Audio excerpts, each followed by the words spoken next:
Plan Large, le podcast, est présenté par les ateliers de Juste devant la caméra. Plan Large. Plan Large, le podcast. Alors aujourd'hui, à Plan Large, le podcast, on reçoit un metteur en scène, comédien, mais aujourd'hui, on le reçoit surtout parce qu'il est le directeur artistique de la section française et directeur du programme d'interprétation de l'École nationale de théâtre du Canada, Frédéric Dubois. Salut! Bonjour! Hello! On est content de te recevoir. Merci. Aujourd'hui, on avait vraiment envie de répondre à une question qu'on se pose souvent en tant qu'artiste, jeune ou plus vieux. Comment on fait pour devenir un acteur ou une actrice? Puis comme tu le sais, il y a plusieurs chemins possibles. Hein? On peut le faire un peu à notre manière, où il existe les écoles de théâtre.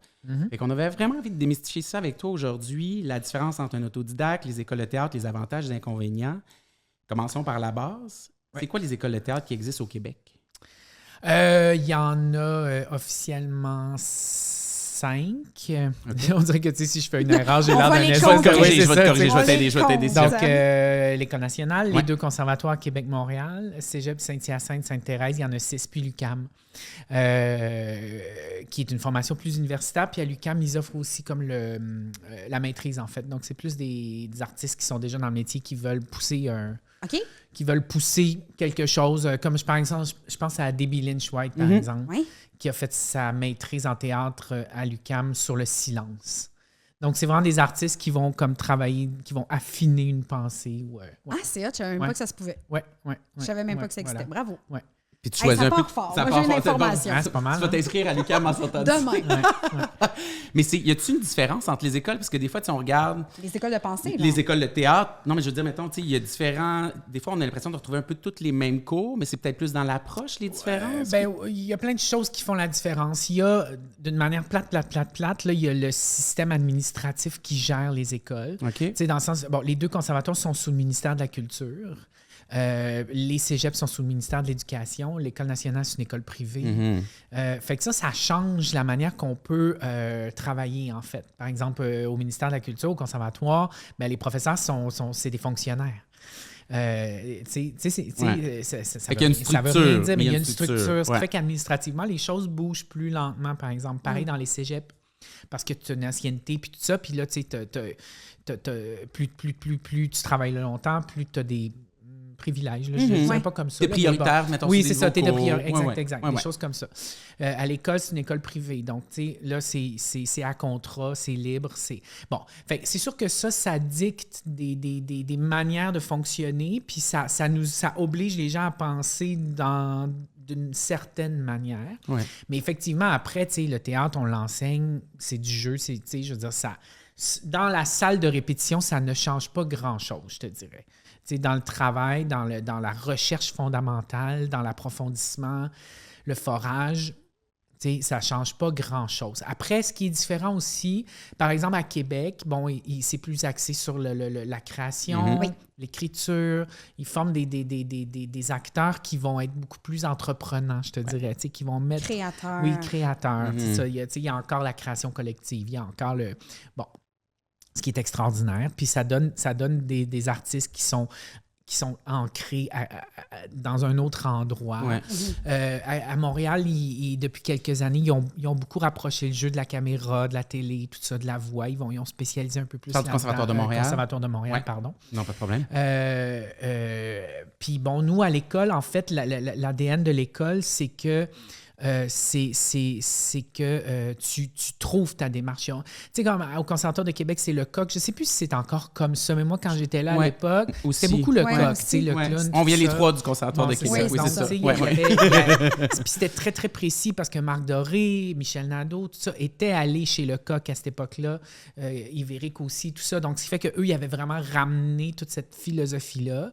Puis la philosophie de l'École nationale, elle a été créée par rapport à un réseau d'artistes, en fait. Okay. C'est-à-dire que on invite des gens à venir avec des jeunes artistes à venir travailler avec des artistes professionnels et qu'ensemble, ils trouvent quelque chose. Un genre de, je ne veux pas dire mentorat, mais une espèce de... Oui, c'est plus par accompagnement. Accompagnement. En fait. Exactement. L'interprète, le professeur invité, on va l'appeler comme ça, vient l'espace de peut-être 2 mois et demi.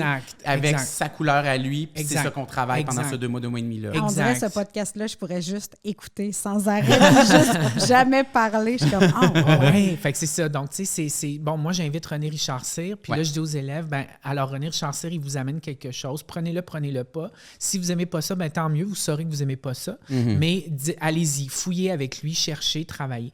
Fait que c'est toute une autre manière d'envisager le travail. En fait, et l'idée, c'est vraiment de dire, OK, mais qu'est-ce que toi, tu veux faire? Qu'est-ce que toi, tu veux devenir au contact de toutes ces visions-là? Comment toi, tu vas vouloir travailler les choses, en fait? L'avantage que ça a, c'est que si... Ben, tu découvres plusieurs styles différents, plusieurs façons de voir le jeu. Oui. L'avantage, c'est que c'est bien parce que mais le désavantage, par contre, c'est que si tu as quelque chose à corriger en tant qu'interprète, le 2 mois et demi que tu es avec le prof, ça se peut que lui, il le voit pas, fait que ça se peut que tu corriges pas nécessairement cette affaire-là. Non, mais moi, je suis là pendant 3 d'accord, ans. c'est ta job. C'est ma job, exactement. Okay. C'est ça. Il y a quelques professeurs permanents. Okay. Donc, tu sais, moi, au mouvement, tu sais, en fait, les titulaire voix diction, titulaire chant, mouvement, puis moi. On est 4, là. Nous, on est là en permanence. Nous, on les voit sur 3 ans. Donc, c'est moi leur point de repère, en fait. C'est moi qui va dire, « Hey, tu te rappelles, tu as fait ça en première année. Il s'est passé cette chose-là. Est-ce que tu penses que est-ce que tu veux retourner là? Ah, tu veux pas y retourner? Ben moi, je fais, pense-y parce que là, tu es en train d'y retourner où? Hey, sais-tu quoi? Tu es en train de te planter? Vas-y donc. Tu sais, c'est moi qui deviens leur interlocuteur, en fait. Puis, on est dans un mode de plus d'auto-évaluation, en fait. C'est-à-dire que c'est vraiment eux qui font leur chemin. J'ai un rapport privilégié d'individuel avec chacun des 30 étudiants qui sont sous mon directorat. Sous mon directorat, en fait. Wow. Donc, tu sais, moi, je les vois évoluer de la journée 1 jusqu'à la dernière journée, puis je suis leur point de repère, en fait. Fait que des fois, il y en a que je vois, il y en a que je vois pas, il y en a qui viennent pas en première année, ils viennent en deuxième. Là, année, il y en a que... Puis là, en troisième année, là je vais dans les loges. Là, je vais voir les enchaînements, puis là, je rentre dans la loge, puis là, je m'assois, puis je fais « Qu'est-ce qui se passe? » Ça, c'est quand c'est mauvais? Non, pas du tout. Non, vraiment pas. Bon, la gang, qu'est-ce qui se passe? Mais c'est jamais... Puis si c'est mauvais, c'est super que ce soit mauvais. Ben oui, on apprend aussi. Moi, c'est vraiment ça. Moi, je m'astreins beaucoup à cette affaire-là du droit à l'erreur, en fait. Pour moi, c'est très, très important pour vrai, en fait. C'est parce que c'est humain. Oui, puis c'est de l'art, en fait. C'est l'art. Il faut faire 75 photos pour que ça soit la 76e qu'on choisisse. C'est ça. On avait reçu Marc Séguin en conférence à l'école, puis il disait, je fais une toile, le lendemain, j'en fais une autre, le lendemain, j'en fais une autre, le lendemain, j'en fais une autre, le lendemain, j'en fais une autre, puis au bout de 2 semaines, je fais, hey, finalement, c'est la 3e que je vais travailler. Mais tu peux pas savoir que tu vas travailler la 3e si tu t'es pas rendu à la 15e. Donc, moi, ça, je trouve ça intéressant, en fait. Mais est-ce que, excuse-moi, je veux pas t'interrompre, non, mais parce qu'on parle... Tu m'as interrompu, c'est ça. Je veux pas t'interrompre, mais je le fais. Tu parlais d'accompagnement, puis tu accompagnes tes étudiants et tout ça, mais est-ce que tu... J'aime pas, je vais utiliser un terme anglophone, mais est-ce que tu briefes tes professeurs invités qui viennent juste l'espace de mois et demi de « Hey, cet étudiant-là, il a ça à travailler, ça serait le fun que tu travailles ça avec lui » ou pas nécessairement? Ça dépend. Ça dépend de plein de choses, en fait. Je veux pas non plus trop influencer, moi, parce que c'est le côté, en fait, plus difficile, justement, d'avoir un professeur sur 1 an, comme on a eu, nous, au conservatoire. En même temps, moi, j'ai eu avec Paul, j'ai eu un Paul Savard qui nous formait en première année. J'ai eu une relation extraordinaire. J'ai vraiment une vraie accompagnatrice qui m'a... qui a su te guider, t'accompagner. Oui, puis me faire profiter de chaque chose et de les amener plus loin et ailleurs et tout ça. Ça peut arriver, ça arrive, ça aussi. Moi, je veux pas que quelqu'un arrive puis donner un biais au regard que le professeur va avoir. Parce que, ou bien, je vais dire des petites choses, mais je vais pas dire ça marche pas, il faut faire ci, il faut faire ça. Je veux pas que le prof entre puis il y a une idée trop préconçue. Je veux qu'il rencontre. Non, le moins possible. Je veux pas parce que je veux qu'il se rencontre, en fait. Puis, sais-tu quoi, après 3 jours, la plupart du temps, ils ont déjà tout vu. C'est ça. Ils débarquent et ils font « Hey, tel étudiant, Puis là, je fais « Ben oui, c'est ça. » Puis c'est ça qu'il faut travailler. Fait que go, travaillez-le. Mais je veux dire, je veux pas nourrir de préjugés ou d'idées préconçues parce que moi, peut-être qu'ils vont avoir une relation avec quelqu'un qui va plus les comprendre que d'autres aussi. C'est ça aussi qui arrive, c'est que tu sais jamais quel match va marcher le plus. Fait que, mettons, quelqu'un même qui va le voir le défaut, mais lui ou elle va avoir la bonne manière de défaire ce petit nœud-là. Puis des fois, un nœud, c'est pas long. Quand t'es dans la bonne conversation, fait que j'ai pas le goût de ça. J'ai pas le goût, Puis c'est pas ça l'ADN de l'école. L'idée, c'est vraiment rencontrez-vous. Rencontrez-vous. Qui êtes-vous? Qu'est-ce que vous avez le goût de dire maintenant ensemble? Puis qu'est-ce que vous allez faire ensemble? Je trouve ça intéressant. Fait que... excuse-moi. Oui, mais là, je vais poser une question. Certain. Fred, tu as déjà été metteur en scène? Hein? Je le suis encore. Oui, c'est ça. Ouais. Et tu as déjà j'imagine, travailler avec des autodidactes. Oui, sans doute, oui. Et qu'est-ce que tu remarques? Est-ce qu'il y a quelque chose que tu remarques, tu fais comme, OK, cette personne a clairement été à l'école ou cette personne est clairement autodidacte? Est-ce qu'il y a quelque chose qui trahit les bagages des gens? Bien, souvent, c'est la technique, en fait. C'est là où on le voit, tu sais, parce que à l'école, tu sais, souvent, ce qu'on dit, c'est que c'est presque 10 ans de métier, tu sais, parce que c'est un investissement de temps qui est tellement intense.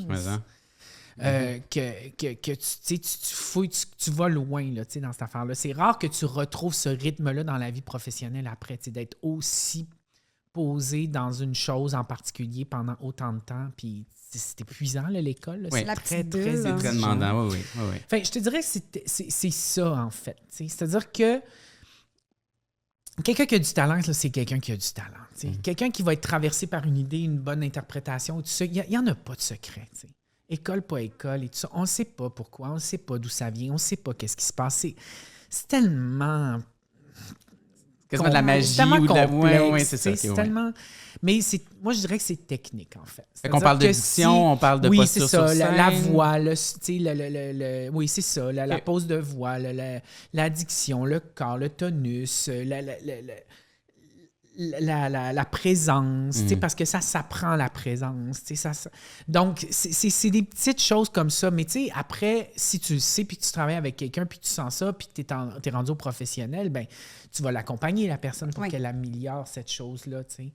Mais quelqu'un qui va l'avoir traversé dans une école pendant des mois, quand tu vas lui dire, ben fais attention à tes voyelles, ben il va savoir plus vite, mettons. À quoi tu fais référence. À quoi tu fais référence. Fait qu'il va être capable peut-être de... Mais c'est pas un gage non plus d'une qualité particulière. Il y a bien du monde qui sont passés à l'école qui vont, eux, par contre, être même des fois un peu enfermés dans la technique. Ça peut devenir une béquille, de se mettre à faire trop de technique. Fait que pour toi, c'est pas un frein, donc. Comme metteur en scène, c'est pas un frein. Tu regardes pas nécessairement le CV, c'est je veux cette personne-là, je veux cette personne-là. Non, j'ai rarement regardé ça. C'est un rendez-vous, en fait. Puis on ne sait jamais pourquoi les choses se passent à un moment précis. Je le dis souvent, moi, que j'ai fait des castings sur des coins de rue, des fois. Non, mais c'est vrai, dans le sens que tu es en train de commencer à réfléchir à quelque chose, à un show, tu es en train de commencer à réfléchir à ton casting, puis par hasard, tu croises quelqu'un au marché Jean Talon. Hey, salut, ça va? Ouais, tu vas bien, nana. Tout ça, tu parles des fruits et des légumes. Tu t'en vas, puis une demi-heure après, tu fais c'est ça qu'il faut. C'est cette personne-là qu'il me faut, tu sais. Tu viens comme... C'est une affaire d'énergie. Tu viens de là, puis là, tu l'appelles. Toujours aller faire son épicerie.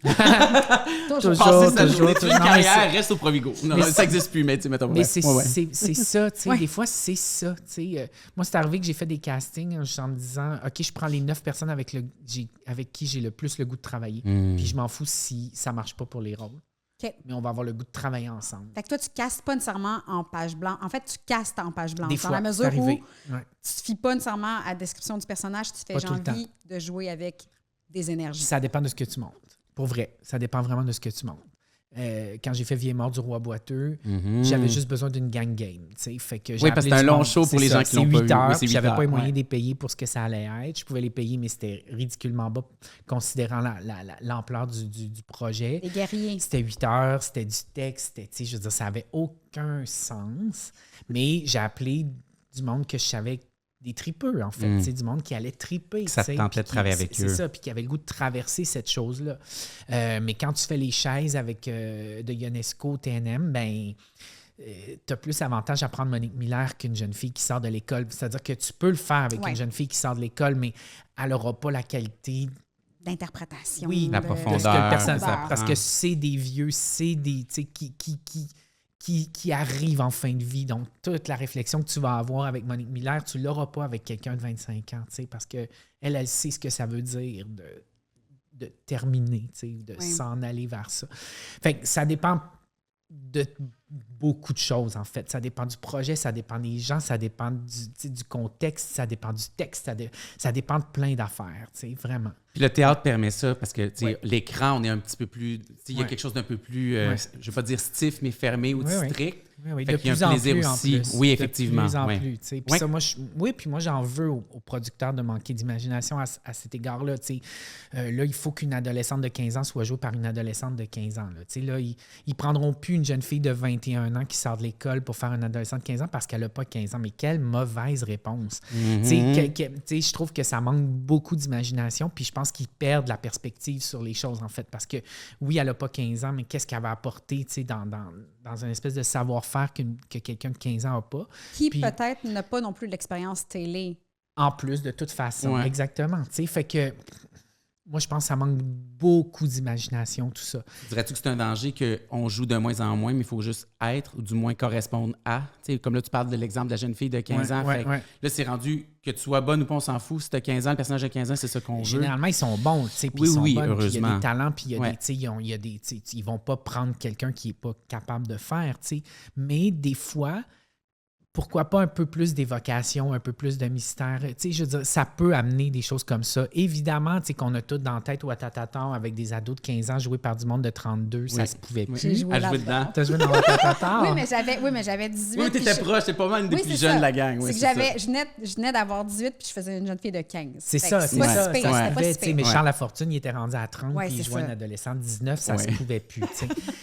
C'est correct, là, mais avec tout le respect, là, puis je pense que même lui, il trouverait ça drôle, cette affaire-là. Ça Ben oui, ça je se pense verrait que- plus, oui, oui. tu sais. Sauf que ce que ça permet pas, c'est qu'à un moment donné, la télé qui pourrait aussi, des fois, aller dans l'évocation, dans des endroits beaucoup plus champ gauche, poétique, exalté, tout ça, elle y va plus, en fait, je trouve. Je trouve qu'elle reste dans une espèce de réalisme, puis je pense que ça lui nuit. Puis des fois, il y a des gens qui auraient quelque chose à amener, une fibre plus intéressante à apporter à des choses. Mais là, le temps, ça va tellement vite, on évite tout ça maintenant, puis c'est triste, en fait. Fait que c'est pour ça que quand on regarde Netflix, on capote, parce qu'ils ont... Ils ont le temps de l'audace faire des aussi, choses, puis ils ont de l'audace. ils ont de mais l'argent. C'est ils ont- ça. Puis, je veux dire, puis des fois, c'est pas juste une affaire d'argent. Justement. Parce que si tu pognes quelqu'un qui a un talent ou qui a une idée ou qui a une posture différente, elle va peut-être amener ton affaire aussi plus loin, plus vite. Oui. Je sais pas. Moi, je questionnerais ça. Mais bon, c'est sûr que je suis pas à mode là, en disant ça. Là. Non, mais je pense au qu'on est plusieurs à contraire. penser comme ça aussi, puis avoir contraire. c'est pas, la nouvelle génération se déconnecte de plus en plus de notre télé traditionnelle, c'est pas pour rien non plus. Il y a une corrélation aussi. Non, qu'on en c'est remarque, ça. là, tu sais, Ça fait manque que- d'imagination. Ouais, moi, ouais. je trouve. Puis c'est pas tant les producteurs, je pense que c'est plus les diffuseurs. Puis moi, j'en ai rien à cirer de le dire, je perds pas ma job. Non, c'est une Parce que le question monde, de ils le sous. disent pas. Ils le disent plus parce qu'ils ont toute peur de perdre le job. Puis ça, moi, je m'en sac. Ces gens-là manquent d'imagination. Une question de cash. Est-ce que tu penses que Ça veut rien quelqu'un... dire pour moi. Est-ce que tu penses que quelqu'un qui a fait, mettons, une école de théâtre a plus de chances d'auditionner dans une série Non, c'est qu'un ça. autodidacte? Non, c'est ça. C'est qu'on n'est même plus là, en fait. t'sais. Moi, je suis sorti de l'école. Ces gens-là venaient au théâtre, ils voyaient les gens jouer. Il y avait... Bon, on vit dans un autre monde, là, je veux dire, maintenant, avec toutes les plateformes, la vidéo, l'autoproduction, je veux dire, c'est sûr, là, puis j'ai pas le goût de jouer au vieux nostalgique qui dit, moi, dans mon temps, c'était mieux. C'est pas ça. C'est vrai que c'était mieux. Mais non, c'était pas mieux. C'était C'était différent. différent. Puis ça avait des défauts, puis tout ça, puis ça sert à rien, de toute façon, cette Mais non. nostalgie-là. Puis je sais que tu le fais à la blague, là, Ben tu sais, oui. mais... donc, c'est juste que... qu'est-ce que tu veux, tu sais, quelqu'un qui a traversé une école a traversé quelque chose. Tu sais, quelqu'un qui a fait les Olympiques, il a traversé quelque chose. Ça a une valeur. Ça amène une posture, ça amène une dimension qui ne s'invente pas. Ça ne s'invente pas. Qu'est-ce que tu veux que je fasse? Puis on le voit quand ils essayent d'amener du monde autodidacte sur les scènes de théâtre, c'est là où on voit que ça ne fonctionne pas, en fait, parce que souvent, ils se plantent. Ils ne sont pas capables de soutenir cette chose-là. T'sais. Fait que même si tu demandes à quelqu'un qui a tout ce bagage-là de revenir à quelque chose de très, très simple parce que c'est du réalisme, il va nourrir cette pensée-là d'une autre manière. Cette personne-là va investir un terrain supplémentaire dans son interprétation, dans sa manière d'aborder les choses, puis on est en train de perdre une partie de ça. Ce n'est rien contre les personnes autodidactes, ce que je dis là, parce que vraiment pas. Encore une fois, pour moi, c'est pas le problème, c'est pas ceux qui jouent, le problème, c'est ceux qui dirigent. L'enjeu, disons. Je comprends. Est-ce que tu dirais, je veux pas te mettre des mots dans la bouche, mais de ce que je comprends que tu nous dis, c'est que un acteur qui veut faire de l'écran n'est pas nécessairement obligé de passer par une école de théâtre pour y arriver. Un acteur qui veut faire de la scène, c'est plus difficile. Ça ne veut pas dire que ça n'arrive pas, mais il y a plus, de défis à relever. C'est une autre posture. Sur scène, c'est une autre manière de jouer, c'est une autre approche, le souffle, la voix. Vous le savez, là, c'est plus olympique. Si tu fais Racine, je veux dire...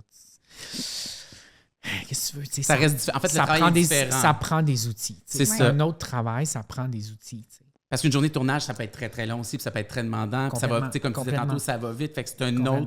C'est un autre minding. C'est comme si c'est course de fond puis un sprint. Une journée de tournage, c'est peut-être un sprint, puis une école de théâtre ou une pièce de théâtre, c'est une course. C'est un marathon. Il y a quelque chose de plus. Mais tu sais, de toute façon, puis c'est pas juste dans notre métier, là, je veux dire, de manière générale, en ce moment, on ne favorise pas beaucoup l'approfondissement, le silence, la recherche, le temps posé. Tu sais, comme on n'est pas beaucoup là-dedans socialement, dans toutes les sphères de notre vie, tu sais. On est dans l'efficacité, on est beaucoup dans le résultat, le rendu. La belle maison bien faite, la cuisine, le char parfait. Là, donc, on n'est pas là-dedans en ce moment, d'une manière générale, pas juste en art. Fait que, mais c'est ça qu'il faut qu'à cause de ça, en art, on se positionne différemment ou en tout cas qu'on cherche ailleurs. Mais moi, je trouve ça désolant de manière générale, en fait. Je comprends. C'est pas une affaire pour moi d'être passé ou pas par une école de théâtre. C'est plus une posture de vie sociale, de qu'est-ce qu'on veut. C'est très drôle, tu sais, de se faire dire que réussir passe par des schémas très, très, très classiques. Mais mon Dieu, combien qui font de revues avec des pages titres qui disent 15 trucs pour respirer. Mais Chris, respire. Oui. Tu sais, je suis comme... Oui. Mais t'as raison, t'as tellement raison. Parce que souvent, quand on se présente en audition, tu sais, le stress ou quand tu t'arrives pour faire une première de théâtre, c'est vraiment la respiration, mon Dieu, c'est la clé. Entrer sur scène, entrer en audition en apnée, c'est « Bonjour, ça va bien? » C'est pas, tu ne vas pas toffer la run. Mais c'est vrai que de respirer, c'est la base et on oublie les trucs de base. Mais en tout. Tout, tu sais. Fait que là, t'es chez vous, puis là, finalement, tu sais, n'importe quel métier là, dans la vie, là, tu passes ton temps à courir pour tout faire, mais à t'acheter des revues qui te disent d'arrêter de courir. Mais arrête de courir! Je veux dire, c'est tout. C'est comme si on veut suivre un mode d'emploi, mais on le fait pas. Mais il faut que tu changes des choses. Il faut que tu arrêtes de trop tout vouloir. Il faut que... Mais ça s'applique à la vie, mais ça s'applique dans le jeu aussi. Un acteur qui veut trop, il n'y arrive pas. Donc, tu sais... C'est l'art, la vie, tout ça est très entremêlé. Moi, ce que j'aime, c'est que je réfléchis à ces choses-là dans le théâtre, dans la salle de répétition, qui pour moi est un lieu qui, encore, Dieu merci, aujourd'hui, est préservé de tout. Oui. En dehors de l'argent, en dehors de tout. La salle de répétition, pour moi, c'est la chose à préserver. T'sais, moi, je vais me battre jusqu'à la fin des temps pour ça. Mais en général, dans la vie, je nous trouve très contradictoires sur ces choses-là. Ce qui fait que ça s'est infusé dans une mentalité qui est rendue dans la tête des dirigeants de la télé, tout ça, et même de certains théâtres. Ah ouais, hein? Mais bien sûr, où l'efficacité, l'image, tout ça. Je dis, ouais, là, mais je le sais. Là, je fais juste comme jouer à la personne. Excusez. Mais c'est bien, par exemple. C'est super bonne. Tu vois, je t'ai cru. Mais voilà, tu sais, je trouve que il faut résister à ça. Il faut à tout prix résister à ça. Mais ça va péter. Anyway. Oui, ben, je pense que c'est déjà un peu en train de péter, moi, je trouve. Ça pète déjà un peu. Comment? Je pense. Comment? Ben, il va falloir... Ben, les conditions, la place de l'artiste, la plupart des acteurs, actrices qui font des journées de tournage trouvent que c'est rendu, j'ai utilisé un terme grossier, mais de la boucherie, que tu n'as même pas le temps de vivre, tu n'as même pas le temps de jouer, tu n'as même pas le temps de te placer, puis ils ont déjà dans l'autre scène.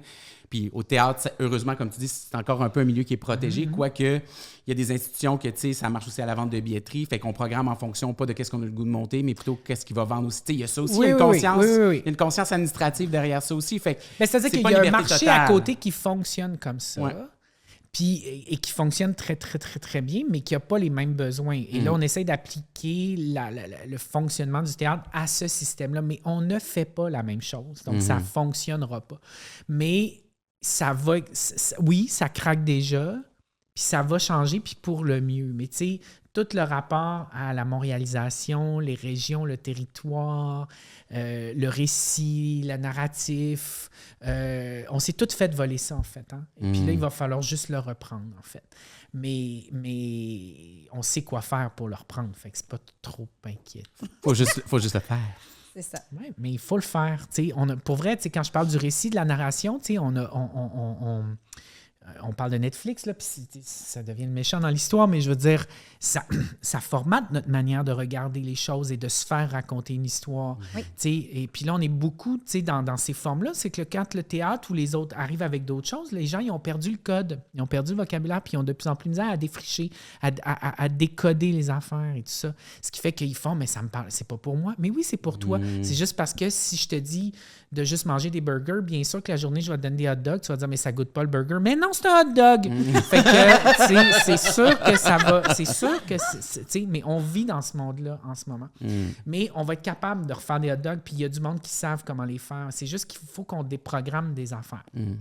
Puis ça va arriver, comme le rapport au territoire et tout ça. Comme là, le théâtre a beaucoup été dans le théâtre identitaire, le monologue et tout ça. Et là, on recommence à parler qu'il faut revenir à la fiction, au récit, au dialogue, à l'histoire et tout ça. On retourne là, tu sais. Puis ça va revenir parce que c'est...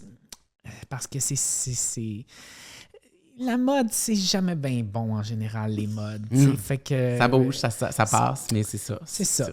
Puis il y a des fondamentaux qui vont toujours être plus lourds de sens et qui vont toujours gagner à un moment donné au-delà des modes. Tantôt, tu parlais, on a parlé un peu des écoles de théâtre, puis tu as parlé, moi, des fois, je dis à mon étudiant, j'accepte que, vas-y, c'est pas grave, puis plante-toi, puis explorons ça, cette affaire-là. Ouais. Je vais nommer ce qu'il y a nommé, mais il y a certaines écoles de théâtre qui ont des coupures encore, d'autres qui n'en ont pas. Ouais. Il y en a qui sont obligés de faire des coupures selon les subventions du système éducationnel qu'on a. Ouais. Ça a-tu sa place, les coupures, réellement, dans une école de théâtre, où tu sens que, parce que ça a changé, hein, depuis que nous, on était étudiants au conservatoire, ça a beaucoup changé, c'est plus la même approche, plus les mêmes raisons non plus. Non. Mais ça reste quand même que, tu l'as dit, c'est un microsystème, c'est stressant, c'est comme quasiment une télé-réalité intense, comme tout le temps avec le même monde. Fait que, on n'est pas... C'est dur de trouver sa place, là, Comment tu abordes ça, les coupures, toi? Ben moi, j'en ai pas. OK. Parce qu'aussi, notre processus d'entrée il est plus difficile.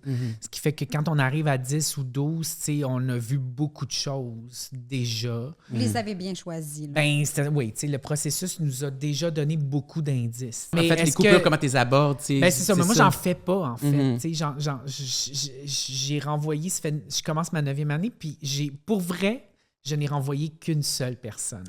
Wow. Il y en a qui sont partis par eux-mêmes ou par elles-mêmes pour des raisons spécifiques ou qu'à un moment donné, ils ont dit « Hey, sais-tu, je pense qu'il faut que je parte. » Puis j'ai pas retenu. Parce que je faisais, mais bien sûr, parce que je sais pourquoi tu es rendu là, puis ta réflexion est à la bonne place. Puis j'imagine que cette personne-là, c'est un cas majeur de faire comme... Puis c'est beaucoup souvent, c'est le comportement. C'est pas le talent autant que le comportement. Comme tu dis, c'est dur de vivre d'une classe à 10, à 12, tout ça. Puis là, moi, j'ai une seule règle, c'est tu peux pas ralentir les autres. Tu peux pas entraver le parcours des autres. Moi, ça, c'est la seule règle. Tu peux amener toute ta vie, ton bagage, tu peux avoir tout ce que t'es et tout ça, tant que ça nuit pas aux autres. À partir du moment où tu deviens un obstacle pour les autres, là, non, là, il faut qu'on ait une autre conversation. C'est impossible. Personne n'a le droit de se mettre plus en avant qu'un autre. Impossible. Je comprends. Si tout le monde arrive avec sa blessure, on fera rien. Et tout le monde est blessé de toute façon. De toute façon. Tout le monde est insécure. Tout le monde est anxieux. Tout le monde a sa vie. Tout le monde a ses problèmes. Et tout ça est formidable. Et tout ça peut être géré. Mais tout le monde ne peut pas apporter ça. C'est impossible. Ce qui fait que l'objet de la conversation dans une salle de classe, c'est personne. C'est pas toi, c'est pas moi. C'est ça. C'est ça qu'on fait. Et ça, c'est un verre, il est dans le milieu, il t'appartient pas, il m'appartient pas, c'est un verre. Ouais. Puis là, on va travailler sur le verre. Puis on va regarder le verre. Puis toi, tu le vois de même, puis toi, tu le vois de même, puis moi, je le vois de même. Puis des fois, c'est moi qui le prends, puis des fois, c'est toi qui le prends. Puis personne n'est en danger. Ça se peut qu'on le casse. Ou qu'on renverse. On renverse. C'est parce que j'ai renversé mon verre d'eau avant. Exact, c'est ça. Donc, mais... Tu comprends? Donc, on n'est pas en danger. Mais personne ne peut faire, ben moi, je le prends ou moi, tu sais, c'est à moi, puis non, là, non, tu peux pas. On a tous besoin du verre. Mais c'est pas toi le sujet. J'aime donc bien cette approche-là. Fait que moi, c'est comme ça que je travaille avec eux autres. Mais c'est parce que c'est comme ça qu'on travaille. C'est-à-dire que si moi, je monte un spectacle puis que je suis dans une salle de répétition, c'est pas moi le sujet de la conversation. C'est le texte. C'est le projet qu'on est en train de faire et le projet a autorité sur tout. C'est le projet qui va nous dire qu'est-ce qu'il faut qu'on fasse. C'est le projet qui va nous dire cette musique-là ne fonctionne pas, cet éclairage-là ne fonctionne pas, cette scène-là a besoin d'être changée. Tout ça, c'est le projet qui fait autorité. Et moi, j'ai toujours travaillé comme ça, puis je travaille comme ça avec les élèves aussi. Et puis comme ça, ben je ne suis pas mis en doute, tu comprends-tu? C'est pas parce que je ne suis pas bon soudainement ou parce que je n'ai pas idée que je ne suis pas capable. Non, je suis capable, c'est juste que là, c'est pas ça. Fait que, donc, ça enlève beaucoup de pression, tu sais, sur les épaules, puis on travaille comme ça maintenant. D'autant plus qu'on est dans une ère, justement, où on valorise beaucoup le moi, ma santé, ouais, c'est ça, exact. Tout ça. C'est super. Mais moi, c'est pas ça que je fais dans la vie. Puis je suis pas un psychologue. Puis je suis pas je peux pas faire ça. C'est un groupe. C'est un projet commun. C'est un projet commun. Oui, parce que comme tu as mentionné, il y a le texte, il y a l'interprétation, il y a la musique, il y a l'éclairage. Exact. Comme quand on est comédien, il y a le scénario, il y a la musique, il y a le montage, il y a la colo. Fait que c'est pas le je me moi qu'on se met en avant, c'est vraiment le projet de groupe et de tout le monde. Et toutes les couches vont former l'effet final. C'est la beauté de la chose, en fait. Ouais. C'est qu'on est la somme, et la somme est plus grande que tout le monde. Oui. Fait que c'est beaucoup plus intéressant, ça. Mais trouver son individualité dans ce groupe-là aussi, c'est une structure, parce que tu sais, ce que j'entends, c'est que tu laisses le personnel au côté de la porte. Ici, on travaille professionnel, on travaille sur le verre, l'exemple du verre. Exact. Mais tu sais, on se découvre quand même dans une école de théâtre. Fait que tu sais, il y a ça aussi qui est mais là, nous, à l'école, il y a 2 travailleurs sociaux à temps plein maintenant. Bon, voilà, c'était ma prochaine question. Fait que capoté, super. Wow, c'est C'était pas comme ça quand je suis arrivé. Là. C'est pas moi qui ai amené ça. C'est juste qu'on a épousé un peu l'air du temps. Là. On est dans cette ère du temps-là. Puis à un moment donné, nous, à cause de l'ère du temps, on a dit à l'école, écoutez, là, nous, on est en train de faire un la psychologie travail plus qui que... n'est pas notre travail. Oui, je comprends. Moi, je peux devenir dangereux, là. Mm-hmm. J'ai pas les capacités de gérer psychologiquement cette chose-là. Je ne suis pas outillé pour faire cette chose-là. Puis l'école a entendu ça, puis c'est extraordinaire. Ça nous a aidé énormément. C'est bien hot. Ouais. Ça a été fun d'avoir ça. Puis, oui, ça aurait été super. Ah oui, vraiment. Oui. Puis les personnes qui sont là, ils sont pas là pour les valider dans leurs besoins de ralentir ou d'arrêter. Non, c'est qu'ils essaient de les outiller à répondre aux exigences. Regarde, là, tu te sens pas capable de... Mais l'exigence, elle va pas descendre. L'exigence, elle va pas être moins importante. Donc, de quelle manière tu vas, avec ta blessure, avec ce qui te ralentit, de quelle manière tu vas trouver à répondre aux exigences? C'est tellement plus intéressant de se poser la question de cette manière-là, en fait. C'est aller dans le positif. Là. Complètement. Puis moi, ce que je dis aux élèves, en fait, c'est que, tu sais, dans la vie, une classe de théâtre, c'est zéro normal. C'est la chose la plus anormale au monde. Mon Dieu! Complètement. 10 artistes qui font... C'est la chose la plus weird au monde. Oui. Pour vrai, tu sais. Oui. Je me suis déjà dépliée comme un sac de plastique. Là. Je vais voir 10 personnes se déplier en sac de plastique. Moi, je joue un spring, tu vois. Fait qu'on a chacun nos affaires à l'école. Mais c'est ça. Puis les autres t'ont vu dans une vulnérabilité que même tes parents, en fait, ont probablement pas vu de toi, tu sais, ou même tes amis. Je veux dire, on va loin, là. Personne m'a vu me déplier comme un sac de plastique. Quand même, la classe, c'est un autobus, en fait. Puis vous êtes tous dans le même autobus. Fait que des fois, c'est toi qui vas conduire. Puis des fois, tu vas conduire, puis tu vas te faire chier. Tu vas te dire, pourquoi lui est assis en arrière puis il fait rien? Mais il est quand même dans l'autobus. Puis il s'en va quand même à la même place.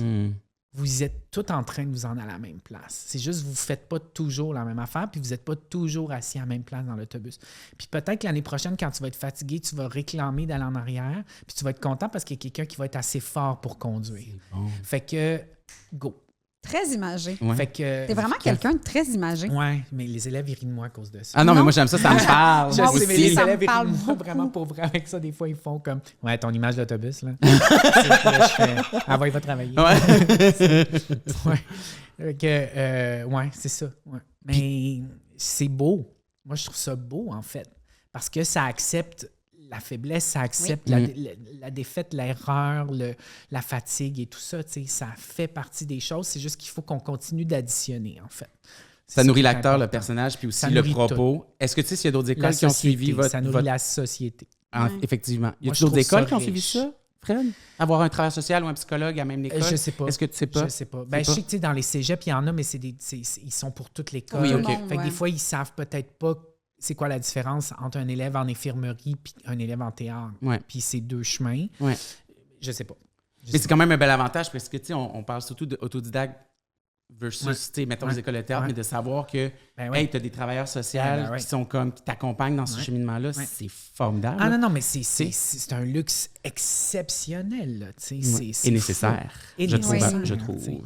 Ben oui, je pense que oui. Puis maintenant, on a décidé qu'on déballait ça socialement puis qu'on allait dans des questions qu'on se posait pas avant. Moi, quand j'étais à l'école de théâtre, tout le monde s'en foutait de ma santé mentale. Oui. Bon, après, maintenant, des fois, là, on met beaucoup de choses sur le dos de la santé mentale, puis on est en ajustement, puis la société va se rééquilibrer sur ces questions-là, là, parce qu'à un moment donné, faut pas... Ça le dos large aussi. Oui, c'est ça. Là, je comprends. Mais effectivement, on est là, puis on a décidé qu'on allait là, puis qu'on traitait les choses différemment. La pandémie nous a aussi appris d'autres affaires et tout, ce qui fait qu'on s'ajuste, tu sais. Mais la salle de répétition, c'est la salle de répétition. Puis ça a son code, ça a son vocabulaire, puis ça change pas beaucoup, ça. T'sais. Heureusement. Il y a une stabilité au moins là. Exact. Est-ce que c'est ça penses... qui est beau. Excuse-moi, je t'ai Non, vas-y. Est-ce que tu penses, et là la question peut avoir l'air délicate, mais qu'il y a beaucoup de finissants en théâtre à chaque année dans les 5-6 écoles qu'on a nommées, mettons, je vais encore utiliser le mot, versus les postes qu'il y a à offrir, autant en théâtre qu'à la télévision. Est-ce qu'il y a trop de diplômés? C'est une fausse question, ça, en fait, parce que, oui, mathématiquement, ça ne marche pas. On est d'accord. Mais quelqu'un qui va avoir étudié dans une école de théâtre puis qui va avoir développé une sensibilité à quelque chose de particulier, qui va avoir acquis une culture générale intéressante, qui va connaître quelque chose, va peut-être faire un bien bon restaurateur. Puis un bien bon prof. J'aime ça. Les gens ne sont pas tous obligés de finir comédien. Non. Ça apporte comme... Non. Mais c'est vrai ce Puis que tu on dis. a plusieurs vies dans une vie. Puis il faut l'accepter, cette affaire-là. Puis si éventuellement dans ta carrière d'acteur, tu bifurques puis pendant 10 ans, tu es prof, est-ce que ça veut dire que tu n'es plus acteur? Est-ce que ça veut dire que tu ne vas pas revenir? Exact. Est-ce que ça veut dire que ta vie a pris cette tangente-là de manière comme définitive, tragique et fatale? C'est absurde. J'aime ça parce que mon chum est dans ce questionnement-là. Mais justement, nous, on travaille beaucoup avec le public puis on parle devant des gens avec une bonne prestance. Puis on constate que sans avoir fait une école de théâtre ou avoir justement appris la prestance, la diction, parler devant des gens, on ne serait pas capable de faire ça. Non. Fait qu'on n'est pas nécessairement tout le temps en train de jouer, mais ça, on l'a acquis. Ça vous sert dans votre Ça nous sert dans notre professionnel. Moi, en tout cas, là, s'ils ne sont pas tous des acteurs de théâtre ou de télé, tout ça, ils vont être des hosties de bons citoyens. Puis moi, je suis assez fier de ça. Engagés. Puis de les avoir comme... challengés sur leurs convictions, d'avoir réfléchi avec eux sur leur posture artistique, mais aussi leur posture humaine, émotive et tout ça, d'avoir réfléchi à ça. C'est Pierre Foglia qui avait écrit ça un moment donné dans la presse, quand Pierre Foglia écrivait dans la presse. Il nous manque. Il avait dit, il faut arrêter de dire qu'il faut que la réussite passe par l'université. Il nous faut des plombiers qui ont une bonne culture générale. Il nous faut des maraîchers qui ont une bonne culture générale. Ce qu'il faut qu'on ait, c'est une bonne culture générale. Il est là notre point commun à tout le monde. On ne peut pas tous être maraîchers, plombiers, électriciens, mais on peut tous avoir une histoire commune puis une culture générale intéressante, fournie, chargée, qui va nous faire réfléchir, qui va nous faire voir les choses avec une perspective différente. Moi, c'est ça qui m'intéresse, en fait. Moi, ça m'avait beaucoup marqué, cette chose-là. Parce que...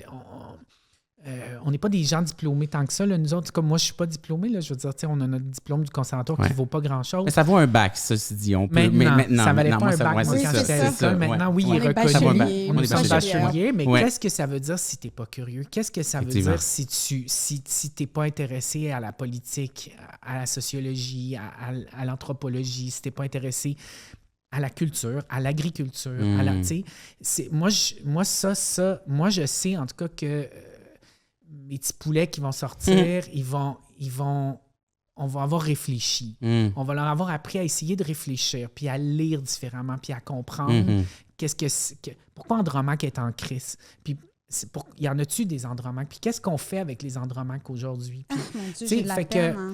J'ai de la peine de ne pas t'avoir rencontré plus tôt dans le Mais tu peux t'inscrire à l'École nationale, hein, si tu veux. C'est quoi la limite d'âge, d'ailleurs, à l'École nationale? Il y en a-tu? Il n'y en a pas? Bon, tu peux venir faire t'inscrire. une résidence indépendante, en fait, si tu veux, c'est de la formation continue. Mais d'ailleurs, on niaise, mais là-dessus, il y en a des différences dans les écoles. Les prix, vous, à l'École nationale, il n'y a pas d'exigence en termes d'âge. C'est 18 ans. C'est 18 ans, mais il n'y a pas besoin d'avoir de diplomation de cégep. Ça, c'est pas ça. Alors que les conservatoires, tu as besoin d'avoir un diplôme collégial. Ouais. Vous, ils sortent avec un papier d'attestation de la fréquentation scolaire, même pas rien. C'est vraiment un papier qui vaut pas grand-chose. Mais tu trouves pas qu'il y a une dichotomie, justement, entre les écoles? Pour moi, ça reste un acteur formé en théâtre que tu as fait l'École nationale, Sainte-Thérèse, c'est sensiblement, je mets des guillemets, la même formation avec des divergences, mais... Pourquoi, nous, au conservatoire, on a un bac alors qu'un autre, il y a une technique, puis vous autres, c'est juste parce qu'après, si tu veux te réorienter, non, mais ton papier vaut quelque chose. Non, mais on a des ententes passerelles, mettons, avec des universités, tout ça. Là, si, mettons, tu veux faire ta maîtrise en théâtre à l'UQAM, l'UQAM va reconnaître ton diplôme de l'école. Non, mais il est reconnu. On oublie l'UQAM, là, je veux juste aller où tu vas. Non, mais pour vrai, moi, c'est la seule école où j'aurais accepté, et c'est pourquoi je suis à cette école-là. Les autres... Pour vrai, j'ai adoré mon conservatoire. J'ai une grande admiration pour les artistes que j'ai croisés, tout ça. Mais toute la part administrative, puis tout ce dépatouillage-là administratif, syndical et tout ça ne m'intéresserait pas beaucoup. Tandis que là, j'ai une liberté de contenu, qui est plus grande, d'action qui est plus grande, puis qui fait que j'agis à titre d'artiste dans cette école-là et pas à titre d'administrateur. Ouais. Mais on va nommer un chat. L'École nationale, c'est quand même pour l'instant l'école la plus onéreuse en termes de frais scolaires, même s'il y a des bourses et tout ça. Par rapport à un autodidacte, où est-ce qu'il va aller chercher ses formations à gauche et à droite? Mais mettons, sur les 160 étudiants qui sont rentrés cette année, il y en a plus de la moitié qui payent zéro de frais de scolarité. À cause des bourses. On remet 700 000 $ de bourses aux élèves. Fait que si tu n'as pas les moyens de venir à l'école, tu vas faire l'école. On va trouver une solution. Il y a des moyens. Là. Il y a vraiment des solutions. En tout cas, il y en a plusieurs qui ne payent pas, il y en a plusieurs qui payent la moitié. Tout ça, il y a comme on remet 700 000 $ de bourses par année. C'est énorme. Il y a quand même une différence de sous. Je veux dire, je pense, mettons, au cégep, que ça va te coûter peut-être 300 $ ta session. Là, on parle de 5 000, presque 6 000 par année. Il y a comme... Il y a ça aussi des fois que, on veut faire le métier, mais on veut faire une école, mais tu fais, j'ai pas les moyens financiers. Oui, puis je sais pas si c'est encore comme ça, mais moi, à l'époque, j'avais pas le temps de travailler pendant mon conservatoire. Ni dans des contrats professionnels, même travailler dans de la restauration, j'avais juste pas de temps.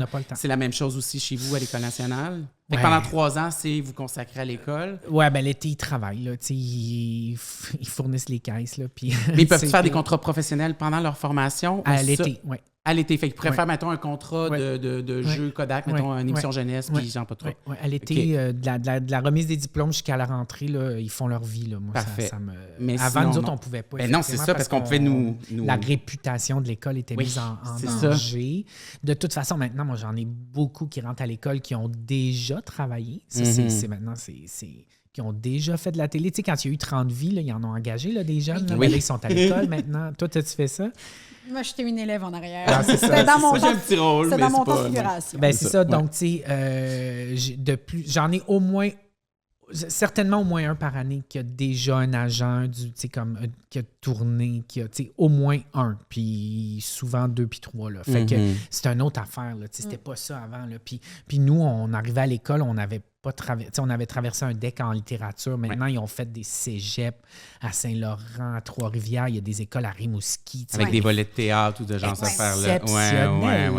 De grande qualité, là, menées par des gens extraordinaires. Fait qu'ils arrivent beaucoup plus outillés. Mais il y en a qui arrivent aussi avec pas de bagage. Mais oui, donc c'est sûr que ça coûte cher puis tout ça, mais c'est ça. Est-ce que vous en tenez compte dans votre acceptation, le travail, parce qu'il y en a qui ont déjà de l'expérience du travail et tout ça, c'est sûr que ça influence la qualité de leur interprétation, mais est-ce qu'il y a je vais nommer un chat, mais est-ce qu'il y a un casting de dire, OK, là, il nous faudrait tel genre d'étudiants cette année? Non, vous n'êtes pas là-dedans du tout. Jamais. Okay. Puis là, on parle beaucoup d'auditions d'école et de prix et tout, mais comment ça fonctionne, les auditions de théâtre? Pour ceux qui ne s'y connaissent pas, nous, on a passé au travers les trois. Pour quelqu'un qui ne s'y connaît pas... Pour les écoles de théâtre? C'est quoi les étapes? Dans toutes les écoles, en fait, tu présentes 2 scènes de 5 minutes, 7 minutes. Puis après ça, chaque école a son processus là, à partir de ces 2 scènes-là. Maintenant, tu vois, je pense qu'à Saint-Hyacinthe, ils font un mini-stage même. Ils font maintenant, un premier écrémage, puis ils en gardent une gang pour les voir en deuxième étape. Au conservatoire et chez nous, on a à Québec, à Montréal et chez nous, là, il y a une première audition, deuxième audition, puis stage. À Québec, c'est première audition, stage, deuxième audition. Là. C'est comme...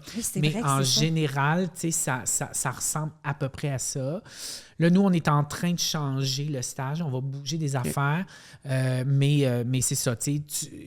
On les voit, on fait un écrémage. Mettons, on en a à peu près 300, 350 bonhommes qui se présentent.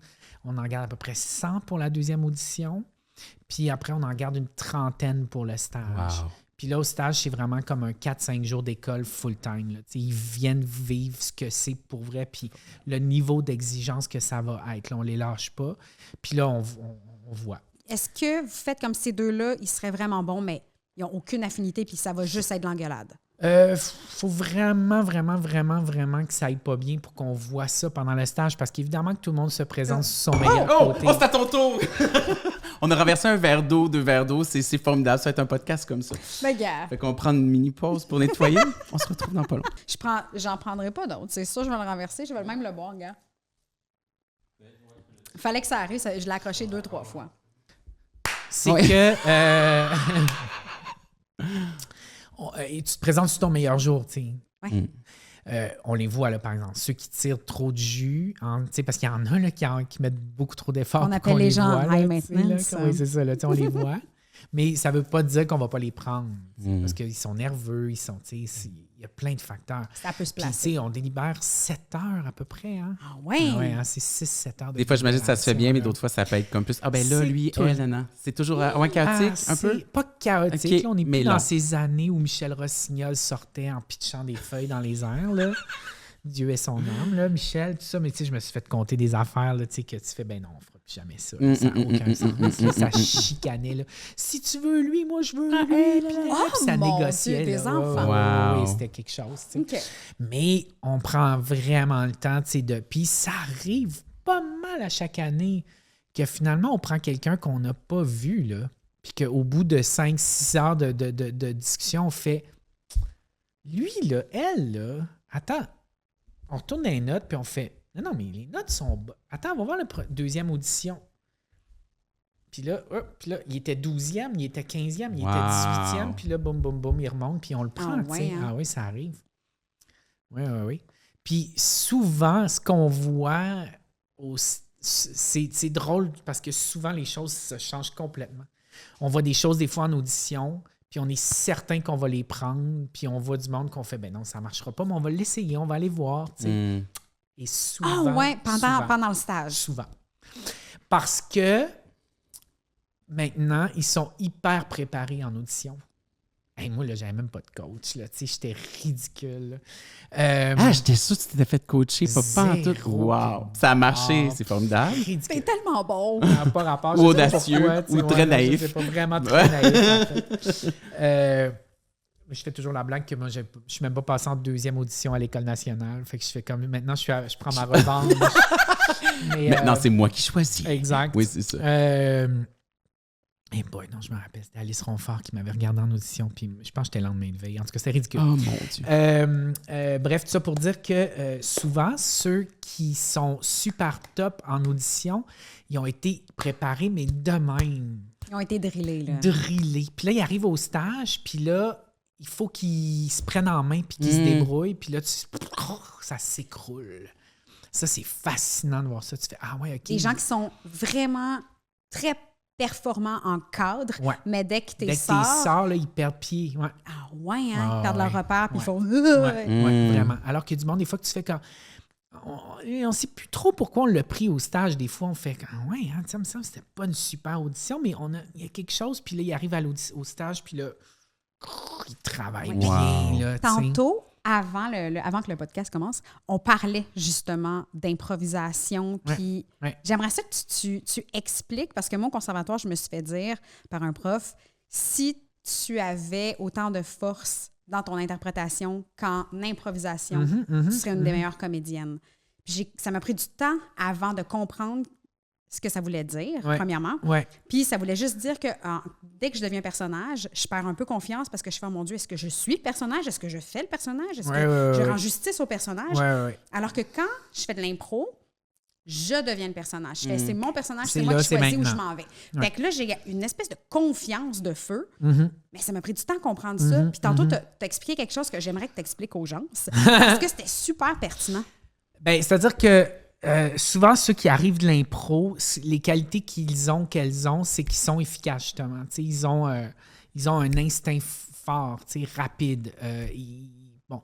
Mais là, ils arrivent à l'école, puis on les met sur un mode, comme je disais tantôt, comme tu disais, là, en sprint ou en marathon. Ils sont écœurants dans le sprint, mais là, dans le marathon, ils se perdent. C'est juste qu'il faut qu'ils réapprennent. En fait, il faut qu'ils prennent conscience des outils qu'elles ont, puis qu'ils arrivent à les appliquer d'une autre manière. C'est ça, moi, je pense que ton prof te disait, en fait. Parce qu'il faut beaucoup d'écoute pour faire de l'impro, tu sais. Mais quand tu arrives dans le jeu, puis que là, il faut que tu travailles un truc sur 8 semaines, l'écoute, c'est une autre affaire. C'est une autre manière de travailler. Je trouvais ça long. Oui, exact. Puis l'écoute, ça arrive très tard dans le processus de répétition, tu sais. Souvent, ça arrive une semaine, 7-10 jours avant que tu présentes. Parce que tu n'es pas capable au début d'être dans l'écoute. Il y a trop d'affaires. Il y a trop d'affaires. Exact. Ouais, là, c'est c'est des additionner. déplacements. Là. Puis quand tu fais de l'impro, tu n'es pas en mode addition. Tu es en mode, c'est-à-dire, tu mets tout de suite sur la table. Oui. Tandis que quand tu travailles, tu fais un travail de forage sur un personnage, tu es en mode d'addition. Tu comprends? Et là, il faut être très patient. Hey, moi, c'est terrible, moi, je suis tellement impatient. Mais dans une salle de répète, je suis terriblement patient. Ah ouais? Tu es capable de faire le... c'est hallucinant, ça. On cherche, incroyable. on crée, on explore. Wow. Mais dans la vie, je suis d'une impatience insupportable. Et donc, tu sais, il faut que tu apprennes. Et là, ce qui arrive, c'est que les gens d'improvisation, c'est juste qu'ils ont les bons outils, mais dans le cycle patient, ils ne savent pas où mettre les outils, en fait. Ils ne savent pas à quel moment leurs outils vont être utiles dans le processus. Fait qu'il faut qu'ils désapprennent pour qu'ils réapprennent. Ouais. Fait que c'est ça. Puis souvent, ceux qui sont plus des foreurs, des lecteurs, des contemplatifs et tout ça, eux autres, dans les cours d'impro, sont malheureux. Fait qu'il faut... Tu sais, c'est ça, il n'y a pas de bonne manière, en fait. Il faut juste présenter ça comme... C'est quoi tes outils, qu'est-ce que tu as, puis comment tu vas ordonner tes choses, en fait, de quelle manière tu vas les utiliser, à quel moment. C'est là où ça devient intéressant, en fait, comme question. Les accompagner aussi en tant que soit directeur ou professeur pour développer... Complètement. De solidifier leurs forces, mais de travailler sur ça, par contre, c'est à travailler, à améliorer. Exactement. Ouais. Puis le défaut souvent qu'on a quand on est à l'école, qu'on a 20 ans et tout ça, c'est qu'on a l'impression que parce qu'on ne le fera pas comme on le connaît, on ne sera plus jamais capable de le faire. Mais non. Si tu es efficace, tu vas toujours être efficace. Mais là, je te demande de ne pas l'être. Mais la journée que tu vas avoir besoin d'être efficace, inquiète-toi pas. Tu vas être efficace. Tu le sais comment faire ça. Tu sais comment répondre vite, tu comprends? Moi, je te demande juste de ne pas répondre vite. Attends. Aïe, ça. Ben, c'est sûr, parce que leur nature est pas... Ben oui. Ça me fait penser à une espèce 3 ans de faire dire que j'allais de trop jeu. vite, c'est trop vite. Puis je me faisais juste dire ça, tu vas trop vite. Puis j'ai comme, arrêtez de me dire ça, tu sais. Fait que quand je dis à mes étudiants, maintenant, tu vas trop vite, je suis comme... Mais je comprends ce que tu vis. Je suis passé par là. Je lui dis ça, tu sais. Mais c'est ça, c'est que tu perds pas ce que t'es. Mais c'est ça, c'est qu'ils ont l'impression qu'ils perdent ce qu'ils sont. T'sais. Fait que là, c'est un esti de voyage. Là. Puis là, tu fais non, tu vas être capable de le faire, cette affaire-là. Mais c'est tellement dur. Sois patient. Sois juste être patient. Mais ce que j'entends beaucoup depuis le début quand tu parles de tes étudiants puis de l'école puis la structure, c'est l'accompagnement et tout ça. Chose que, comme autodidacte, tu es un peu plus isolé dans tes affaires à toi-même. Tu vas te chercher tes formations à gauche puis à droite, mais tu es un peu tout seul à gérer ta carrière. J'entends beaucoup qu'un travail d'accompagnement pendant la formation. Est-ce qu'à la sortie de vos étudiants, est-ce qu'il y a un espèce de tremplin transitionnel que l'école... Il n'y a pas de tremplin transitionnel, mais je veux dire, dire comment je suis dans mon bureau. Ah oui? Puis que genre à l'automne, puis au printemps, tout le temps, mané, je suis en train de travailler. Allô? Ça a fini il y a 2 ans. Hein? Qu'est-ce que tu fais là? Je suis bien content de te voir. Ouais. Puis là, il s'assoit, puis là, je fais « Qu'est-ce que tu veux? » Ouais. C'est quoi? Ouais, mais là, je file pas. Puis là, je me sens, je vais aller voir Fred. Puis là, je fais « Bon, ouais, on Là, parle. » tu fais « Je suis pas outillé. Là, On a vraiment des gens je fais maintenant. du service à la clientèle en après-vente. Là, c'est vraiment ça, tu sais. Mais c'est parce qu'on a développé cette confiance-là, tu sais. Souvent, j'en ai qui m'appellent et disent hey, « Là, je suis déprimé. Puis là, je fais, ben voyons, t'es déprimé, toi, t'as toujours été déprimé, calme-toi les nerfs. Tu penses que t'es nouveau, là? Voyons, tu sais que t'es déprimé de nature, calme-toi, là, ça va bien aller, tu sais. Puis je fais beaucoup de ça, tu sais. Puis des fois, c'est moi, mais des fois, c'est Luc Bourgeois, le professeur de voix, des fois, c'est Eric Cabana, tu sais. On a tout ça, tu sais, cette espèce de rapport-là avec eux autres où ils reviennent. On a construit quelque chose qui va durer perpétuellement, c'est sûr et certain. Mais évidemment, ça, plus fun. Avec certains que d'autres. Il y en a que c'est fini, puis c'est correct. Mais fait que... Mais, tu sais, bon, après, on leur donne des cours en 3e année. Maintenant, on n'avait pas ça, nous autres, mais on leur donne des cours de comment écrire une demande de subvention. Bravo! Ils ont des cours, on fait des simulations d'audition. Tu sais, on les prépare à la vie, mais on ne peut pas tout préparer. Bien sûr. Puis, on sème plein de choses. Puis après, mais souvent, ça se fait après. Tu sais, souvent, c'est ça. Hey, Fred, tu lirais-tu ma demande de sub? Puis là, je dis, ben, pourquoi tu ne demandes pas à ton prof qui te l'enseignait? Ah ben oui. Puis là, il y a des profs qui me disent, il y en a un tel qui m'a appelé. Tout ça. C'est parce qu'on les a tellement connus, on a tellement développé ce rapport-là, qui n'était pas dans un rapport de maître-élève, mais qui est vraiment dans un rapport d'artiste à artiste, qui savent que, puis ils savent que je suis faillible aussi. Puis ils savent que je me suis trompé moi aussi, puis que je me suis planté, puis tout ça. Je me présente pas comme un super-héros non plus, tu comprends? Fait qu'ils savent que je l'ai mangé mon lot, moi, ici. Ils peuvent s'identifier à ton parcours. Exact. Fait qu'on peut en parler. Des fois, ils font je fais qu'est-ce que tu penses? J'en ai eu des refus, moi aussi. Ma première demande de subvention, c'était écrit changer de métier. Oh mon Dieu! C'était violent dans ce temps. Et le jury vous recommande de changer de branche. C'est à ce moment-là que tu as fondé les fonds de tiroir? C'était commencé. Wow. Ma première subvention, on s'est fait dire ça par le Conseil des arts du lait du Québec. Oh mon Dieu! Changer de formation. Oui, c'est vrai. Changer de vie. Fait que les fonds de tiroir, pour ceux qui ne savent pas, en fait, c'est une compagnie de théâtre que Frédéric Dubois a fondée. Puis, tu sais, fonds de tiroir, je trouve que ça portait bien son nom. On gratte les fonds de tiroir. C'est pas dans l'ironie, mais maintenant, ça l'est. C'est ça. Exact. Fait que, mais j'entends quand même l'accompagnement pendant la dernière année, apprendre à faire d'autogestion, faire un budget, voici un peu préparer à la vie. Ils ont aussi... Il y a une préparation au CATSU parce que les auditions du CATSU, pour ceux qui ne le savent pas, c'est comme une espèce de vitrine où est-ce que les étudiants peuvent présenter de courtes scènes devant des réalisateurs, metteurs en scène, des directeurs, directrices de casting. On obtient aussi, je ne sais pas si c'est encore le cas, mais notre premier crédit UDA quand on fait une école de théâtre. Ça. Fait que c'est le fun, ça aide à l'intégration. C'est ça qu'on devait faire nos contrats sur Suicide pour essayer de rentrer dans l'Union des artistes. Toutes des choses que quelqu'un qui... Autodidacte n'a pas accès. Non, il faut que tu travailles d'une autre manière. Ça serait quoi le conseil que tu donnerais, mettons, à un autodidacte de faire « Hey, moi, j'essaye de faire mon chemin, mais j'ai pas accès à ces structures-là, cet accompagnement-là. » Je pense qu'il y a beaucoup maintenant de formations là, qui sont données partout à gauche, à droite, à l'UDA, etc. Plan large. Ton plan large. Il y a beaucoup de ça maintenant, puis c'est super de profiter de toutes ces structures-là et tout ça. Je pense qu'il faut... C'est-à-dire, il ne faut pas avoir peur d'appeler, puis d'écrire, puis de demander, en fait. Des fois, le monde, ils ont peur. Ils disent « Ah, mais là, je peux pas. » Mais non, appelle, demande-y. C'est le fun de se faire dire « J'ai le goût de travailler avec toi. » Qui veut pas se faire dire ça? Tu sais, je veux dire, c'est flatteur, c'est agréable. Tu sais, qui va te dire non? Hey, j'aurais besoin d'un coup de main. Voyons, qui va te dire non? Ben là, s'il y a quelqu'un qui dit non, de toute façon, tu veux-tu vivre puis travailler avec cette personne-là? Puis ta meilleure carte de visite, c'est pas ta photo. De casting, c'est tes actions. Ah, c'est bon. Ben oui, tu sais, c'est pas, tu sais, tes relations, mais pas dans un sens, là, pour moi, de première, puis de cocktail, puis tout ça, mais tu sais, une vraie relation, un vrai dialogue, une vraie perche tendue. Tu sais, on pense souvent, je raconte souvent l'histoire de Véronique Côté, qui est une actrice, tu sais, qui avait écrit une lettre à Wajdi. Je pense toujours à elle aussi. Mais d'une manière complètement naïve, tu sais, puis ben, elle a travaillé avec pendant 10 ans, tu sais, je veux dire, ça arrive, ces choses-là aussi. Oser. Est-ce que tu penses que, justement, d'aller se présenter à des cocktails, des 5 à 7 puis des premières peut aider peut-être, sur le métier, sur peut-être, les contacts? Mais moi, c'est parce que moi, je suis tellement malheureux dans ces affaires-là que je suis vraiment pas la bonne personne pour te... Je veux dire, je viens fou, là, moi, dans ça. Tu sais, je me cache. Je fais juste comme... mais moi, je me cache. Moi, je vais même plus. Fait que, pour vrai, tu sais, pour moi, c'est de la façade, là, ça, tu sais... va pas là, apprends, pars-toi dans un petit show, puis va donc le présenter dans un café à la place, puis parle à 25 personnes, puis éventuellement, tu sais, je pense, fais du sens, construis du sens. Il faut construire du sens, là. C'est assez, là. Il y en a assez de plastique, là. C'est beau, là. On peut-tu faire d'autres choses, là? On n'aura pas le choix, là, de toute façon, de revenir à ça, là. On revient, là, à ça, là, l'artisanal, puis les petites confitures en pot. On les aime donc bien plus. Parce qu'on comme, on peut dessus, là. Comme, ça vieillira pas, ça changera pas. C'est dur, là. C'est dur en Puis ça demande des efforts. Puis, tu sais, comme, c'est tough, là. C'est vraiment tough, là. Parce qu'on veut tellement, parce que c'est un super... Tu sais, on a beau dire des affaires qui sont difficiles, c'est un beau métier, c'est le fun de jouer, c'est tellement... Tu sais, moi, j'ai encore ce métier-là tellement à cœur, mais c'est sûr que le milieu... c'est dur de faire sa place, puis tu veux pas non plus tomber dans la craque de « Hey, là, tu gosses, t'es trop achat. » Fait que c'est toujours... On dirait qu'on est toujours dans la recherche d'équilibre.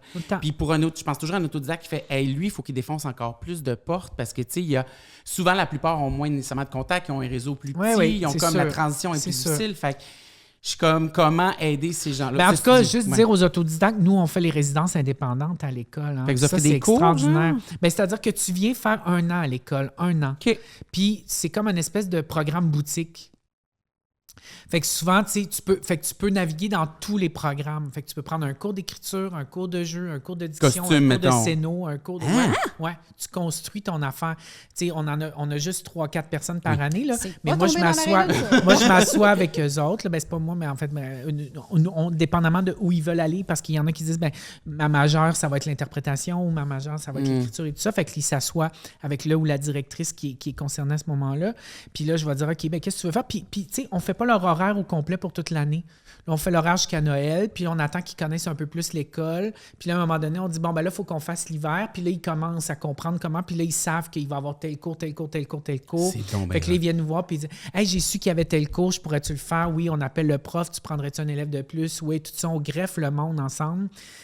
Puis ils peuvent faire un projet personnel, puis tout ça. Fait que ça a été créé beaucoup pour les artistes francophones canadiens, en fait, au départ. OK. Ouais. Mais on a accès comment à ça? Avec des auditions? Non, tu m'écris, tu m'appelles. On va t'appeler. Hey, là, t'aurais pas dû dire ça. Il va avoir ça. Wow, OK. On va mettre ton téléphone personnel en bas. C'est ça dans les commentaires. Je fais même pas ça avec mes élèves. Non. Ouais, mais c'est ça. Fait qu'une formule...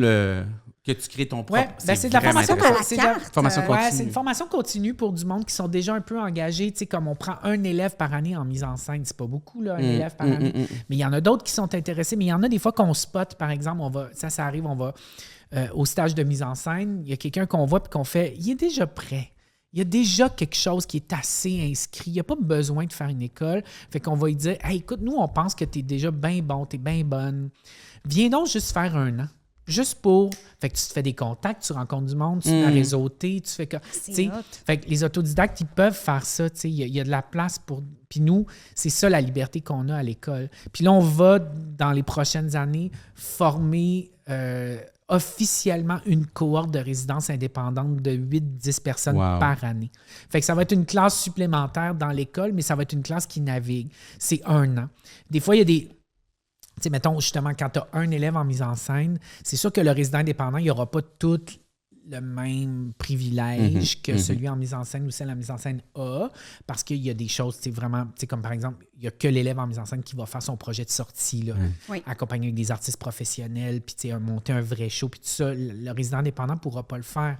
Mais il va quand même, mettons, pouvoir faire les étapes de comment il s'est rendu là. Il va quand même pouvoir faire l'entrée en salle, voir comment ça se fait les éclairages, comment, tu sais, je veux dire, et c'est le fun, ça change toutes les dynamiques des classes aussi. Soudainement, on fait racine, puis là, tu as quelqu'un qui rentre dans la classe, ça vient brasser aussi la classe, ça fait une belle énergie. Ça fait 1 an et demi qu'ils sont ensemble, puis là, ça commence à devenir un peu fatigant, puis là, tu as quelqu'un d'autre qui vient, qui change l'énergie dans la classe. Mais le métier est fait de même, c'est des rencontres. C'est bien le fun. C'est super de créer ces affaires-là. Ouais. Puis on l'avait vraiment créé pour ça, parce qu'on voulait créer des ponts avec la francophonie canadienne, parce qu'on est l'École nationale de théâtre du Canada. Fait qu'on faut qu'on serve tout le monde, mais on ne servait pas tout le monde, en fait. Là, fait que ça crée des super ponts. Puis ce que ça fait, c'est que souvent, c'est ça, tu as des artistes en Acadie ou en Ontario, tout ça, qui sont toujours un petit peu dans le même réseau. Ils ont le goût de connaître un peu plus de monde. Ils retournent dans leur réseau après avec d'autres bagages tellement extraordinaires. Puis ça amène énormément à l'école aussi. C'est beau tout ce que ça apporte. Moi, j'ai l'impression que c'est une plus-value des deux bords, autant pour l'autodidacte que pour tous les étudiants qui sont plus tellement le fun. C'est tellement le fun. Ça fait qu'on a créé des liens avec Winnipeg, avec Vancouver, je m'en vais à Moncton au mois de mars. C'est vraiment super le fun. Ouais. Oui, parce qu'on a parlé beaucoup puis je vois que le temps file, mais on a parlé beaucoup depuis le début du podcast des avantages de faire les écoles de théâtre et tout ça. Mais tu sais, il y en a aussi à être autodidacte. Puis les écoles de théâtre aussi, ça vient avec des avantages. Tu sais, pendant 3 ans, ils sont pas faites pour aller ça à l'école. aussi. Ils sont malheureux. Puis des fois, il y en a, on leur dit, t'es malheureux, là. Va-t'en. Parce que notre technicien de son d'aujourd'hui, PJ Dufort, est autodidacte. Puis c'est ça, puis il est comme, moi, je pouvais pas aller à l'école, c'est pas possible. Tu sais, il y a plein de chemins, c'est de l'art. C'est ça. OK, on peut-tu se le dire? C'est de l'art. Il n'y en a pas de manière. Il n'y en a pas de recette. Nous, on fait ça comme ça.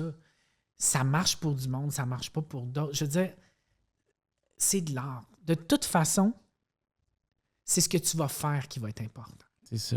Peu importe par où tu vas passer. C'est qu'est-ce que tu vas construire, qu'est-ce que tu vas dessiner, qu'est-ce que tu vas mettre de l'avant, qu'est-ce que tu vas réfléchir, qu'est-ce que tu vas raconter. C'est ça qui est intéressant. Puis ça prend une vie. Fait que ce que j'entends, c'est essayer d'abord. Tu sais, comme tu parles de cet étudiant-là qui est venu chez vous puis a fait « Hey, je suis pas bien, je suis malheureux. » Pour X raisons, ça peut être soit le climat qui est pas bien, ça peut être « Là, j'ai pas de sous qui rentrent, puis là, les dettes s'accumulent, etc. » C'est pas important. C'est pas important. C'est pas important. C'est pas important. Oh. Ah, tu vois, c'est notre temps qui dit comme ça, on arrive vers la fin. Vas-y, mais Myriam. Je trouve que c'était une vraiment belle finale de juste faire comme essayer. Mais oui, mais c'est de l'art. Que tu sois autodidacte. Tu sais, personne ne veut monter un mauvais show. Effectivement. Et pourtant, des fois, c'est bien mauvais. Oui. Fait que... C'est la meilleure finale! Mais c'est vrai, t'as raison. Mais on s'arrête-tu de vivre? Non. Bon, ben c'est on ça. commence. C'est tout. Hey! On t'en avait parlé. J'ai fait un beau hey. Tu veux que je plug quelque chose? Ben, si t'as envie de parler, tu sais, parce que tu sais, c'est comme une façon aussi de vous remercier, mais aussi de, tu sais, on a parlé de l'école et tout ça, mais tu sais, c'est le temps de toi, si t'as envie de t'adresser aux gens ou tu sais, de passer quelqu'un. Je voudrais parler à ma mère. Ah, ben, tu peux l'appeler par contre. Elle adore ton téléphone, j'imagine. Eh boy. Tu vois, moi, je suis dans une phase vraiment en ce moment où j'ai plus le goût d'être dans des circuits, d'être dans machine. J'ai plus le goût de ça là, en ce moment. J'ai vraiment besoin de fouiller ailleurs. Puis je vais le dire parce qu'on va le refaire. On a fait un show dans un garage au mois de juin qu'on a autoproduit. Tu sais, comme c'est vraiment... C'est sur l'art contemporain, c'est sur la performance, c'est sur l'histoire de la performance. Puis on le refait en juin prochain. Ça s'appelle Playground. J'aime beaucoup ce que je vois. Quand tu dis garage, on parle de garage de mécanicien, là? Oui, mais il a été refait en espèce d'espace de recherche. Mais je veux dire, on a 3 spots. Tu sais, je veux dire, c'est ridicule. Il n'y a rien. Mais ça me rend tellement heureux. Puis revenir à la base. C'est un jeu. Puis pour vrai, ça s'appelle Playground. Donc, c'est vraiment terrain de jeu. J'aime beaucoup ce que je vois. Fait que juin 2025, surveillez ça. Pour vrai, c'est vraiment, ça dure 1h10. C'est vraiment comme... Un petit bonbon. C'est juste le fun. Puis je suis tellement content d'être à la porte, de déchirer les billets, de, tu sais, comme, je suis heureux. Ah oui, tu fais même ça. Fait que t'es comme t'accueilles, tu fais de A à Z. Je replace les chaises, je fais de la bouffe aux acteurs. Oui, parce que d'abord et avant tout, on a beau vouloir passer des messages ou, tu sais, comme changer le monde, questionner les gens, il faut que ça reste aussi un divertissement, l'art. Il y a ça, il y a tout ça. C'est tout ça. Le plaisir de jouer. Toute l'addition de ces affaires-là. C'est pas le poster qui compte. Et le plaisir qu'on y retrouve. C'est le temps, notre tour de plugger vite et de faire des remerciements. Je te laisse faire les remerciements. Oui, mais premièrement, merci beaucoup à toi d'avoir été avec nous aujourd'hui. C'était vraiment... pour vrai, je pense apprécié. Là, toi, tu t'inscris à l'UQAM, à l'École nationale. Ça y est. Je fais ce que je veux. Mais pour vrai, j'ai tellement appris, j'ai tellement trouvé ça intéressant. Merci, Martin, parce qu'on s'est encore une fois jamais nommé. Ouais. On va mettre nos noms en bas, puis au pire, vous googlez. Merci, Martin. Merci. Merci beaucoup à PJ Dufort aussi, qui a été notre tech de son, qui est aussi un partenaire de Plan Large. Complètement. Et merci au foyer de nous recevoir ici pour qu'on puisse faire le podcast. Merci. Voilà. Merci beaucoup, Fred. Ça a été vraiment un grand plaisir. Merci à toi. C'était écœurant. Merci. On t'appelle bientôt. Oui! Plan Large, le podcast, était commandité par Plan Large, les ateliers de jeu devant la caméra.